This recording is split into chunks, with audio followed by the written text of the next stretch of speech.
आपका यूनिवर्सिटीज़ के अंदर अप्लाई करने का ख़र्चा है, और यहाँ जब आपका एडमिशन हो जाएगा तो आपकी ट्यूशन फ़ीस या सेमेस्टर फ़ीस है। जर्मनी के अंदर स्टडी वीज़े के लिए अप्लाई करने की जो टोटल कॉस्ट है, उसके अंदर सबसे जो मेन कॉस्ट है वो आपकी ब्लॉग अकाउंट है। वो आपको अरेंज करना पड़ता है, वो आपके ही पैसे होते हैं जो कि आपको बाद में यहाँ पे आके रिटर्न कर दिए जाते हैं ताकि आप अपना मंथली खर्चा चला सकें। उसके अलावा आपको अपने सारे डॉक्यूमेंट्स जो यहाँ पे यूनी असिस्ट एक इदारा है वहाँ से आपको टेस्ट करवाने होते हैं, और यूनी असिस्ट की एक फ़ीस होती है जिसमें वो पहले 25 से 30 यूरो चार्ज करते हैं, और उसके बाद पर यूनिवर्सिटी आपने जितनी यूनिवर्सिटीज़ में अप्लाई करना है उसके हिसाब से 20 यूरो 25 यूरो उनका एक सेपरेट फ़ीस है, वो चार्ज करते हैं। तीसरे नंबर पे जो मेन स्टडी का वीज़े का जो ख़र्चा है वो आ जाता है आपकी यूनिवर्सिटी की ट्यूशन फ़ी।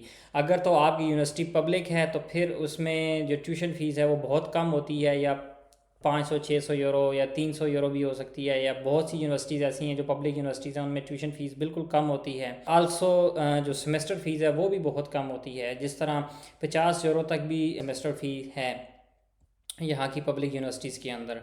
तो जो आपका मेन ख़र्चा है वो आपका ब्लॉग अकाउंट बन जाता है स्टडी वीज़े के लिए अगर आप अप्लाई कर रहे हैं, जो कि आपके पैसे हैं वो आपको मिलेंगे। उसके अलावा जो है वो आपका टिकट का ख़र्चा है, आपका यूनिवर्सिटीज़ के अंदर अप्लाई करने का ख़र्चा है, और यहाँ जब आपका एडमिशन हो जाएगा तो आपकी ट्यूशन फ़ीस या सेमेस्टर फ़ीस है। बट अगर यही आपकी अगर प्राइवेट यूनिवर्सिटीज़ है तो इसमें आपका ख़र्चा बढ़ जाता है, क्योंकि बहुत सी यूनिवर्सिटीज़ पहले डिपॉज़िट लेती हैं और फिर आपको एडमिशन देती हैं, और उसके साथ साथ हाफ़ जो है ना ट्यूशन फ़ीस पहले ले लेती हैं स्टूडेंट से।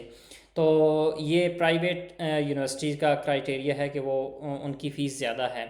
अदरवाइज़ जो जर्मनी के अंदर स्टडी फ्री है वो पब्लिक यूनिवर्सिटीज़ में है, और उसका ख़र्चा ये मैंने आपके सामने रख दिया है कि सेमेस्टर फ़ीस और ट्यूशन फ़ीस बहुत ही कम होती है।